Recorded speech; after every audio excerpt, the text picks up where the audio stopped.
What's going on, Salt Strong Nation? We are back for another tea time. I think we got Luke joining us for his first tea time here. We're going to be talking about pre and post and even during the front fishing. We've had a lot of storms that have rolled through the U.S. the past couple of weeks with some more on the way. And we're going to cover some tactics for you guys, some lures you're going to want to use, and just things that you need to know to have success around these storms. Because determining how you pre-plan, how you fish them, you can really have some good success. There's a lot of mistakes you can make. So we're going to give you guys all the information that you need to know to get fishing really good around these storms. So I believe it's probably best we start off in the order that the storm will be rolling in. So we're going to start with prefrontal fishing, Luke, which I believe is probably your favorite time to go fishing. So I'm going to let you kind of dive first into how you like to approach the pre-front. Yeah, I mean, pre-front, it's good. It's a good time to fish. The pressure in most cases is going to be dropping, and the fish get fired up. But it's a little bit more dangerous too. So you really, if you're going to be doing it, don't be out there like the day a hurricane's going to hit. The bite actually might be pretty good, but you don't want to be out there. It's just not safe. But what I like to do is if ideally I can plan a trip. If there's a big storm coming in, either like the day before it hits or the morning of, assuming it's going to hit like later in the afternoon, and that there's plenty of, I'm very, very cautious and check the radar. You want to know exactly what clouds are out there, what direction they're moving, and how fast they're moving. And you can use a lot of different apps. Like the Weather Channel app is very good. You can actually look at the history, and it's like a 2-hour playback, I believe. And so you can see how far they move in 2 hours, and then you know that 2 hours from now it's going to be the same distance. And just be very, very careful about that. This is the most dangerous time to be playing around with storms, because there's, in many cases, a lot of lightning in those things, and that is not what you want to be stuck in.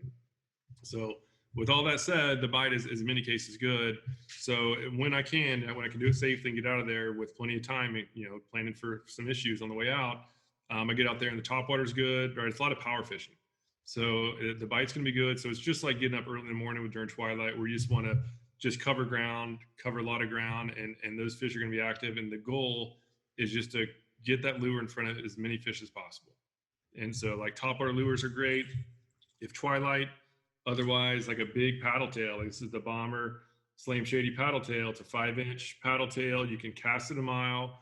It looks good going fast, and just has a lot of vibration and just gets attention and gets some strikes. I 100% agree. In fact, I would say that, most people look at the forecast and they see that, they got a big storm incoming. They're upset because they're going to be missing out on a couple days of fishing. Well, I get really excited because I think, okay, the day before, I'm going to get 3-4 days worth of fishing in just a few hours, because that bite is just going to be phenomenal. Those fish can feel that the pressure is changing. They know they need to get those meals in, because they don't know whether it's a Category 5 hurricane that's coming in, or if it's just going to be a couple days of light rain and some heavier winds. So what I like to do is I like to upsize my presentations, as you talked about. The Bomber is a great option. I chopped the head off a little bit here because I've been fishing around some smaller bait fish. But again, top waters, like you said, that Moonwalker has been working really well prefrontal. And that's probably my favorite time to get out and target some of those bigger trout that we know don't feed too often. They don't necessarily even feed every day, some scientific studies have shown. But if they can feel that there's a large system underway, that there's a big pressure change, they know that they're going to need to get one of those big meals in, because they don't typically move around. They don't expend a lot of calories, as opposed to some smaller juvenile fish.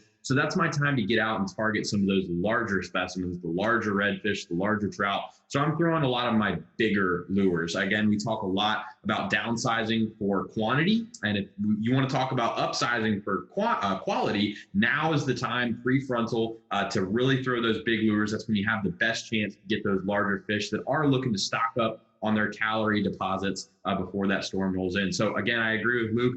Big paddle tails, big top waters, tough to beat for that prefrontal phase, because we know that's really when most of those fish are going to be feeding really aggressively. So we've got the prefrontal wrapped up. Now the storm rolls in, and there's a lot of debate as to whether you should go out fishing during a storm, whether the bite's even good during a storm. And we discussed this on a recent Inner Circle call, which for those of you who are insiders and are watching this video, you can go back. We dove into fishing during storms and around prefrontal, much like we are going to in this video, but in a much deeper format. So definitely recommend you guys go watch that if you want a little bit more in-depth discussion. Again, you have to be an insider to watch that Inner Circle call. But why don't we dive now into during the front? Do you like to go fishing out while it's raining, maybe during some breaks in the rain, but you still know there's more storms on the way, maybe you got an hour to go out. Is it worth it? And most people may be able to squeeze that in. Is it worth going out on the boat or going out waiting in the middle of a break in the storm? Yeah, I mean, in general, no. I mean, because at least here in Florida, I mean, a lot of the storms involve some lightning, and it's just not worth going out there. It's not worth the risk to catch a fish or two and have lightning popping around. So in most cases, I don't. But even on those storms when it's been cool and there's not much lightning around and fishing during the rain, it seems like I'm like looking back, I can only think of a handful of like good fish that I've caught during the rain. For some reason, those fish, even the smaller storms, if we're talking about just like a smaller afternoon storm, because it just gets expounded for the big, like the legit big storms. But the smaller storms, if you're out there, the bite will often turn on like right before it hits. And then if you have to sit out doing tournaments, I used to fish through storms a lot. Again, it wasn't a smart move because we had some close calls there with lightning. But there'd be usually a good bite before the storm, and then during the storm, hardly we catch anything, and then afterwards it would turn on again. So in general, it's best, and plus it's not very comfortable. It's best just not to do it. And when I have caught fish, like I caught one big snook during a storm. And when I was filming, I was like trying to tarpon fish, and I had to go hide away from the waves. And again, a big snook. Otis was on the boat, and it being a lot of fun. It was like that's like the only like good fish I can think of that I've caught in storms. I've really fished a lot of them, and so I would say unless you, yeah, I would say just don't mess with it unless you're just totally stuck in there. I want to make a cast or two. But have you had any luck with storms?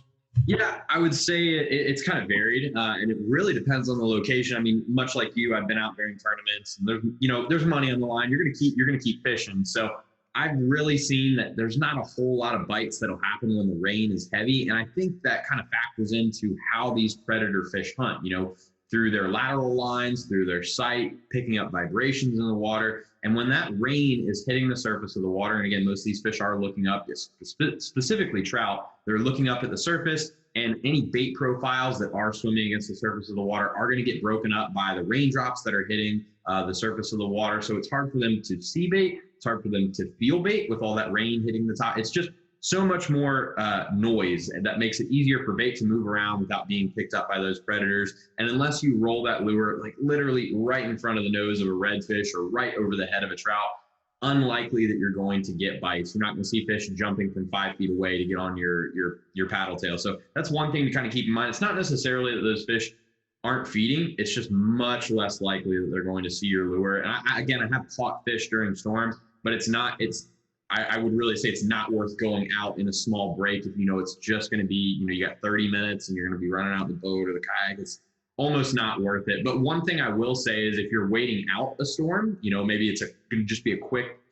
30, 40-minute shower. If you can find a bridge or something that you can get under where you are safe, and there is kind of that break where there's not raindrops hitting the very surface of the water you're going to be fishing, or a piling or something like that, those areas can actually be pretty productive because that's the calmer zone where fish can actually see what's going on. And generally there is going to be some fish that are forced down with that fresh water. So if you've got a specific piece of structure, a dock or something like that, where there's cover from the rain actually hitting the surface of the water, I found those areas can actually be really good. I've done a lot of dock fishing around rain and under bridges and things like that. So that'd be the one exception to the rule if someone's just going to be waiting out a storm. But I think the big thing is after the storm. Once that rain passes and everything, that's when you're going to move back out. And I'm curious to get your thoughts because I've seen a lot of discussion between anglers saying, it's not even worth fishing after a storm. Others will say it can be just as good as prefrontal fishing. And I think it's very dependent on how severe the storm was itself. But I wanted to get your thoughts on, fishing after the storm. What are some of the tactics you employ, areas you're going to look for because of freshwater runoff? It's a big question we get from our insiders. How does all that rain affect where fish are going to hold? Even, the day after big storms, things like that. So I'll give my dissection on it a little later on, but I'm curious to hear what you have to say, especially because you experience a little bit more rainfall in Florida than I do here in Texas. So I feel like you got a little bit more experience with post-frontal fishing. Yeah, I love after storms. So, and I guess I'll answer differently based on like a normal afternoon thunderstorm and then like after a hurricane, because they're very different. And so I'll hit the most common one. This is what especially summertime, we're going to get a lot of the afternoon thunderstorms. Absolutely love fishing after afternoon thunderstorms. When I was a bass addict, that was always my favorite time to go. The bass would get fired up. Snook, redfish, trout, and tarpon, same way. So I love seeing a storm come in around 5 o'clock p.m. and know that it's going to be like an hour or two. They usually don't last very long, and then there's nothing else afterwards. That's when I'm like ready to get out as quickly as that storm is gone. I'm out there. It's a great topwater bite, just like before, right? Power fishing, a lot of casts, cover ground, and you're going to get some really good fish. And so that's the normal afternoon thunderstorms. So, yeah, quick question there, just to quantify, because a lot of people are saying, okay, Luke loves going fishing after an afternoon thunderstorm, and to quantify why that would be, do you feel like, again, this being summertime that we're talking about, do you feel like the rain is cooling the water and that's what fires the fish up? Or is it, again, that sharp pressure change, or is it just a combination of both? What is it that really gets you excited about fishing after just a quick afternoon shower? Yeah, to be honest, I mean, I really don't know. I mean, there's, I have to assume it's a little bit of everything, right? So the really hot water that was making them lethargic now got cooled down, which will probably spur up a little bit of interest. Pressure change too, right? That'll usually spur up a little bit of activity. But whether you're going after bass or snook or trout or tarpon, it seems like all these species, these predators, after those storms, they're ready. Like why when you were down here, it was a couple weeks ago. Yeah, we had a really tough bite. As the red tide was just starting to come in, and we didn't really know. Like the bite was really off. It's like what's going on? And then we had the one day where the storm came in, and we went after the storm. And even though red tide was starting to show up, we got a really good bite. We had a bunch of topwater action, and so that's really like one of my favorite times to fish during the summer. Obviously, just like before, be very, very careful. Make sure you're checking that radar a lot. Like if you're going out in the afternoons, and you need to be on the radar looking at the clouds, see what's out there, what direction it's going, and how fast it's going. If you don't know those answers, that you're putting yourself at risk. So make sure to be safe. I had a summer I was going all the time. It had some close calls with lightning. Now I do not play around with that stuff. I'm on the radar all the time. Even when out in the water, check it to make sure, because sometimes those storms will pop up, and even the ones that pop up can still pack a punch. So make sure to always be checking that. So I would say for the hurricanes, I still like fishing after that as well. Obviously, you need to make sure everything's safe before you go. But I had one of my best days ever after Hurricane Francis down at Little Gasparilla. We were staying down in Placido, staying down there, and we went to go check on everything down there, and everything was fine, thankfully. And so we're here, might as well go fishing. And it was this was a day or two after it went through, but all that water runoff was compounded with a good outgoing tide. It was either new moon or full moon, but it was really strong tides. Water's flowing out. We got to a choke point right before dark, and the snook were schooling like jacks. It was absolutely insane. Snook were popping all around the boat, and we were throwing whatever lure we had. We were throwing topwater just because it was fun, and we just caught snook after snook. I mean, so over slot ones, a lot of slots, and a lot of under slots. It was awesome. It was like one of those times where it's just not normal, right? Those big storms can create some anomalies. Also, though, the big storms can be tough, right? There's a lot of water. The water's in many cases really murked up. And so sometimes it totally throws them off, and other times it just totally fires them on, where you can have an amazing day. So it's one of those things that you just never really know until you go, kind of. But yeah, so when I can safely, I'll do it. And same thing happened on the East Coast with, I think it was Hurricane Charlie when that went through. I went down to Sebastian Inlet, and those snook were fired up too, going absolutely crazy. And that, again, outgoing, all that extra current flow was moving a lot of bait fish, and those predators just get fired up. Yeah, I think that's where a lot of the debate comes in, and is it worth fishing after a storm? And I think the difference is what was the storm? Because sometimes those afternoon storms, like you said, can be really, really good. Sometimes after a hurricane, it can be really tough, unless you're fishing some of the right spots, and we'll dive a little bit into, spot dissection here in a second. But, I would say that your spot selection for after like a big hurricane or a big storm is going to be drastically different than where you were fishing before that. And then an afternoon shower is not going to move fish too far from those flats and those areas that you were targeting them before the storm, but it's definitely going to put them on a different area of that flat, or it's going to move them around just slightly, and they're not going to be hanging in that same spot. And I think for folks that maybe go and they fish the same area over and over and over, that could present a problem. I can see why some people don't like fishing after storms, but I just wanted to get the full scope of it, because you did a good job breaking it down into two different types of storms. I think that's an important classification to have. And honestly, I'm the same way. I do like fishing after a nice light rain in the afternoon. You get out, it's nice and cool. Again, during the summer, that's really important for fish when we're fishing on flats that are just a foot or two deep. It gets really hot up there. That DO2 is not as present.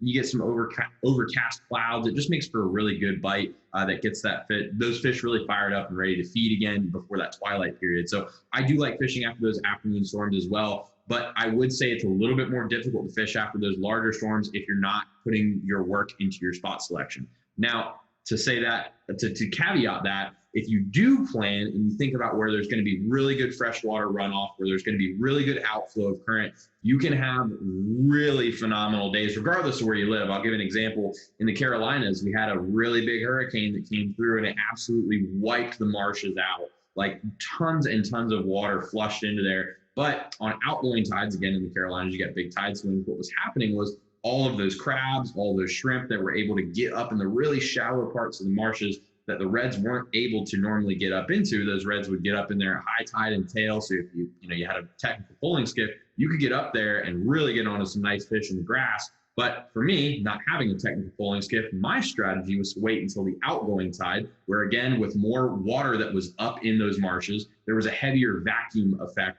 on the outgoing tide. So more bait was getting pulled out of the shallow marshes. There was a larger tidal coefficient. Even though that water was extremely dirty and it was a little bit harder for those fish to, see bait, there was so much outflow. They were just really, really fired up. And I just find those inflow outflow points on marshes where, I could tell the intercoastal would put a lot of water into a marsh or it would empty out. And you can see this. We've done tutorials on how to spot this on satellite maps, but just finding inflow and outflow points, and especially after big storms, outflow points seem to be the best spots to be at. A lot of those crabs, you're looking for big redfish. I know down in some areas of the panhandle of Florida, there's marshes that outflow, a lot of crabs, and there's tarpon that will stack up outside of marshes. Really easy to get on those fish there. Big redfish, big drum. It's just an easy way to know where fish are going to be, is find those outflow points after the big storms, because generally they're going to wash out a lot of shrimp and crabs. But that was my favorite strategy, and it paid off almost every single time. One thing I will say is I didn't see too many trout that were active after storms. I'm curious to get your thoughts on this. And it seems like trout, at least in the scientific studies that I've seen, are a little bit more sensitive to salinity. I did see the same, if not more, activity from redfish, but they don't seem to care too much about the salinity. But trout, on the other hand, after big storms, I don't see trout for a little while. We had some big storms that came through Texas here not too long ago. The water's that dirty tannic brown, and there's a lot of redfish that are really active right now, really tight to the mangroves because the water levels are up, throwing spoons at them, and they're just whacking everything. But there's no trout that are up there, and it's really interesting to see the different levels of activity from species to species. And I'm curious if it's different in Florida. Do you see a lot of trout activity in that dirty kind of tannic freshwater, brackish water mix? Because now that there's more freshwater on the flats from the rain, do you feel that it forces the trout out, or is it, can you still get onto a good trout bite just by picking different spots, is what I'm asking? Yeah, I mean, trout in many cases, they don't travel too far. And so when I'm going post-storm, I'm usually going after like spots like you said, where there's some good runoff, where there's a constriction zone and all that runoff is getting constricted and the current's getting elevated. Snook in particular, also redfish, just naturally and tarpon, will just naturally gravitate. They'll move inland in search for those areas. Whereas trout don't seem to do that. They kind of just hang out, at least over here, they kind of just hang out on the grass flats, and they'll still be out there. And so you can usually still get them the same spots, but I'm usually not fishing those spots after the storms because I'm specifically looking for big snook and redfish who are positioning to ambush all that food, because they're there for one reason, right? They're there to eat. But you can, the same premise will hold true if you go to like a pass or an inlet where all that water is going out, and there should be some trout hanging out around there as well. They don't seem to be, again, quite as eager to move inland for the current, but they will absolutely, because usually they're there and around the passes anyhow. And so I would say if for a slam spot where snook reds and trout, and then possibly some tarpon actually too, going to an inlet or a pass and just bouncing and jig along the bottom can get a little bit of everything, and flounder as well for that matter. can get a little bit of everything, because that's going to be the same thing just at the macro level, right? There's always going to be a funnel point. There's going to be high current. There's going to be depth. There's going to be just usually there's a lot of structure in the form, maybe the rocks or pilings, whatever there are, for whatever jetty or pass there is. And there's just going to be fish, and those fish are going to be fired up, particularly on the outgoing tide. So I would say pre-storm, I don't care so much about the current flow. I just want it to be moving. Post-storm, outgoing is better than incoming, more often than not. Still, if you only go incoming, still go. But if you can plan your schedule around it, try to get out there for that outgoing current flow. Good points there. And now I guess on to the last subject of this, what would be some lures you would be throwing post front? Now I'll just quickly discuss what I would be throwing. If I'm fishing some of those open grass flats we were talking about, generally I'm going to still stick with my bait fish presentations, but I'm not going to go as big as I did. I'm going to go back down to that 3 and 4 inch range paddle tail. I'm not going to be throwing any 5s for sure. And I find that 3.5 inch is usually, the size of most of the pinfish and the small finger mullet that are out there. And that tends to be my best size range for paddle tails. But again, we've got some really dirty tannic water, and a color that's been really working for me well lately is the Gold Digger. It's a new color that we came out with here at Salt Strong. Luke, I don't know if you have any, all mine are down in the boat because it's all I've been throwing for the past 2-3 days. But, we think about how gold spoons and flash is such a really good thing to be using after storms. It's something that we've preached for years to use. Gold spoons do a great job of picking up light in overcast conditions, in dirty tannic water. Just that really good flash does a good job of bringing those redfish in, snook, things of that nature that are, visual predators. Right there, boom. It looks like a gold spoon, but you're getting the added vibration, which really helps if you have, not a whole lot of light that's coming through that overcast day. And that's been absolutely smashing redfish. That's my favorite paddle tail to throw right now. I would say after a storm, it's what I've been using, having really good success with. If I'm just trying to cover ground really quickly, burning spoons. If it's early in the morning, top water still work really well. But I would say another lure that I don't see utilized very well, and again, we talked about how the outflow near marsh areas is going to generally have a lot of crustacean patterns in it. I will throw these power prawns if I'm close to an area that I know is marshy. So again, like I said, in the middle of grass flats, I'm throwing my bait fish imitations. But if I'm up close to mangroves, if I'm up close to muddy marshes, things like that, where I know shrimp are going to be, I'm going to be throwing this because that freshwater outflow, all that outflow from the rain, is going to be putting a lot of shrimp out of those areas close to where those predator fish are going to be holding. And I find that once I know where the fish are, finding them with my search baits, my top waters, my paddle tails, spoons, whatever you want to use, you can really pick zones apart with power prawns and the new easy shrimp that we have. That's another great imitation you can use if you want to mimic those crustaceans. But those are pretty much all the baits I'm going to throw. And again, generally, I'm just going to downsize everything a little bit more than I did pre-frontal. Now, I'm curious to see what you're throwing after the storms, Luke. I know you've got a lot of snook in your area. Do you keep a lot of those same patterns? I don't have too many here in Texas, but is there anything specific you're throwing for snook, or anything you see redfish key in on after storms really hard, or maybe even some of those trout that are out over there a little bit further off the outflow areas? Yeah, so after storms, I'm going in with the thought that the fish are going to be pretty fired up, because they usually are, and that's a time where I like to go after the bigger fish too. So kind of this time, at least a good time to go trophy hunting, I should say. And so, although the smaller lures will get the most strikes, I'll often start with the bigger ones, just in hopes that it'll weed out some of the smaller ones and get some of those trophies to hit. Like I guess whenever Irma hit, was that last year or 2 years ago? It was 2 years ago now.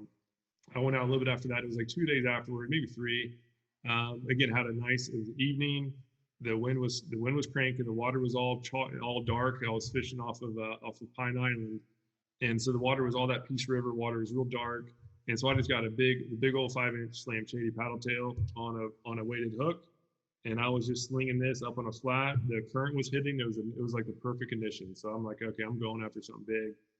Granted, some small stuff with this too, but this weed out like a lot of the little dinkers. But yeah, I caught a 42-inch snook after like a 24-inch one, and so the 42 was a beast. Otis is on the boat. It's on film. Otis is going crazy. I had to tie him up. It was a fiasco, but ended up landing it, and then caught a lot more snook and some redfish too. But again, same thing, just covering ground.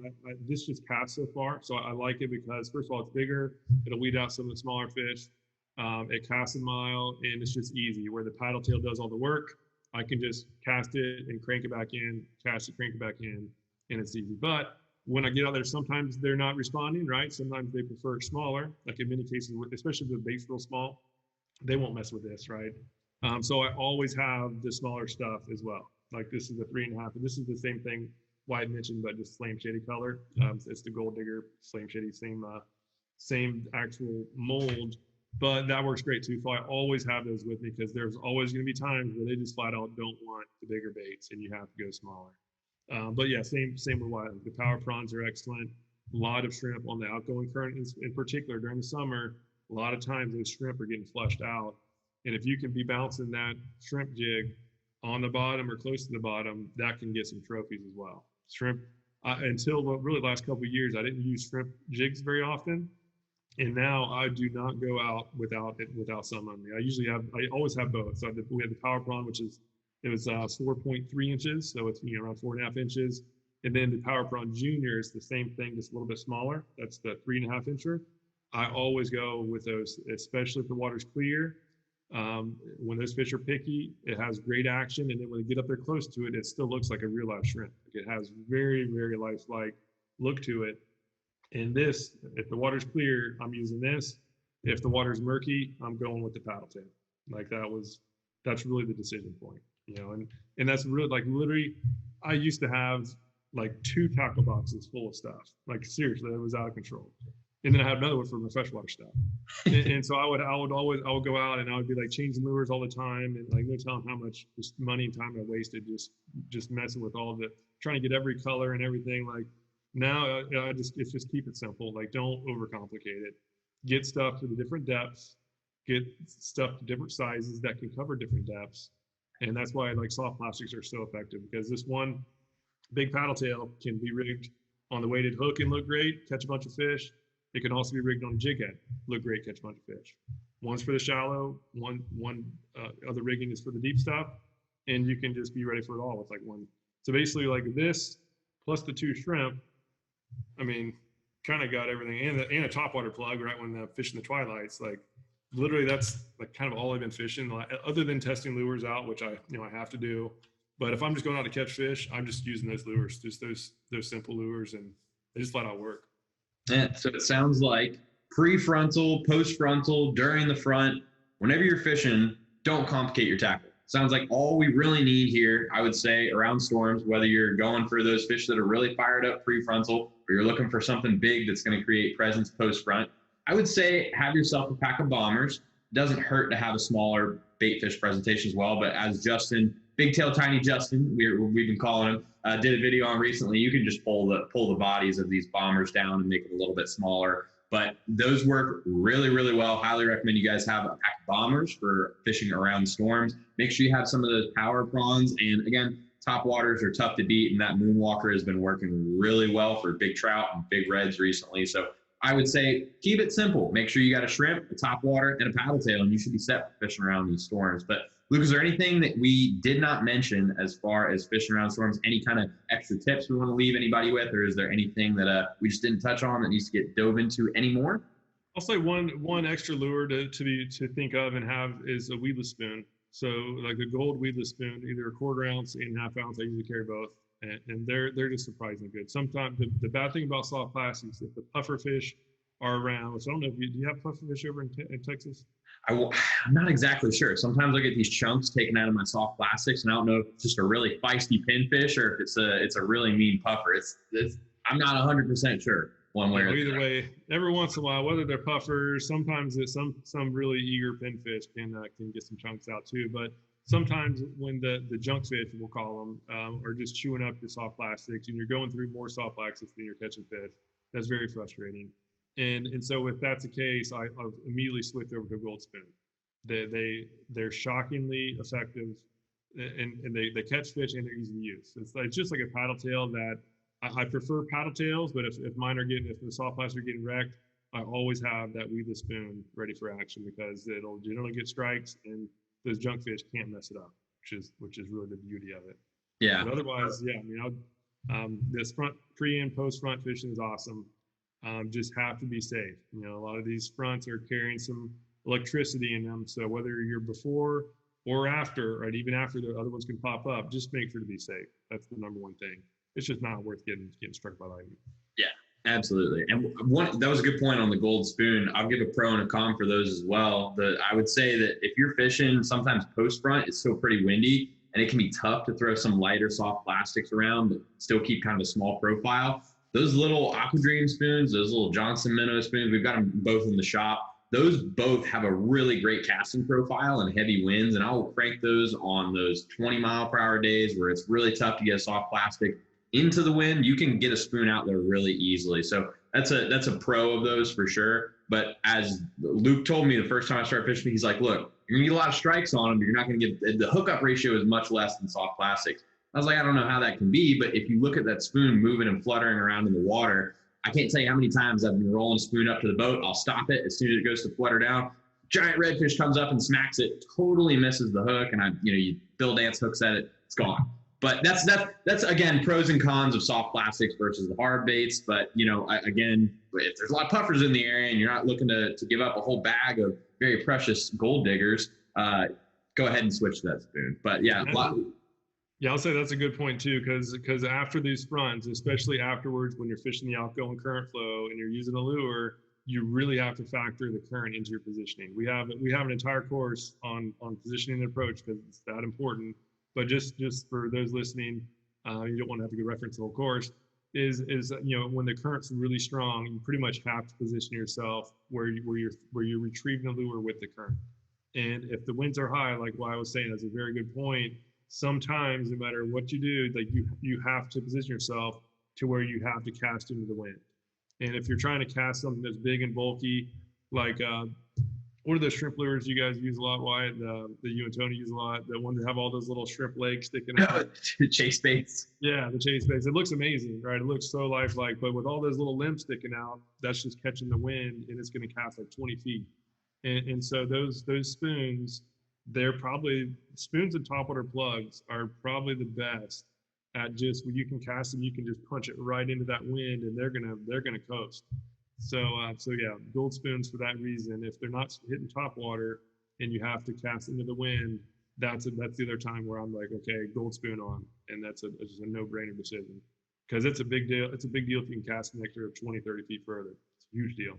100%. Yeah, you do that 5-6 casts over, you've now covered an extra football field worth of distance. We talk about this all the time. Distance casting is one of the number one things that you can do to improve the amount of fish that you catch. So all that stuff factors in, and it obviously is up to you, the angler who's listening, to decide what's going to be best in the scenario you're fishing. So we've laid out a pretty simple toolbox, I believe, of lures to use. If you guys want to pick any of them up, if you are an insider, you do get 20% off of pretty much, I would say, all the lures we've mentioned in the shop at shop.saltstrong.com. I believe that's, again, 20% off for Salt Strong Insider. So if you're not an insider and you're spending money on tackle for pre-frontal, post-frontal fishing, definitely recommend that you guys join the Insider Club. Get that 20% discount because this is really all you need to get out there and get some good fish. So, Luke, thank you again for coming on, man. I think we covered everything there is to know about fishing around storms. Always fun. Yeah, just be safe out there. And again, that's the time just to be very, very make sure to have like some good weather app. Even like Smart Fishing Tides, we have a radar for insiders, and you have that at your disposal. Make sure to be checking it. If you don't use that, use something else. That's just very, very important time to be safe. All right. Well, again, I think we've covered it all. Guys, thank you again so much for tuning in, and we'll see you on the next one. And if you're new to Salt Strong, just know that we're the best online fishing club in America because we literally guarantee we're going to help you catch more fish while saving time and money on your tackle. We do this by providing you with premium education, a private insider community with thousands of reports published daily, and discounts on the best saltwater fishing tackle in the industry right now. So we're looking forward to seeing you join us in the Salt Strong Insider Club soon, and thanks again for watching.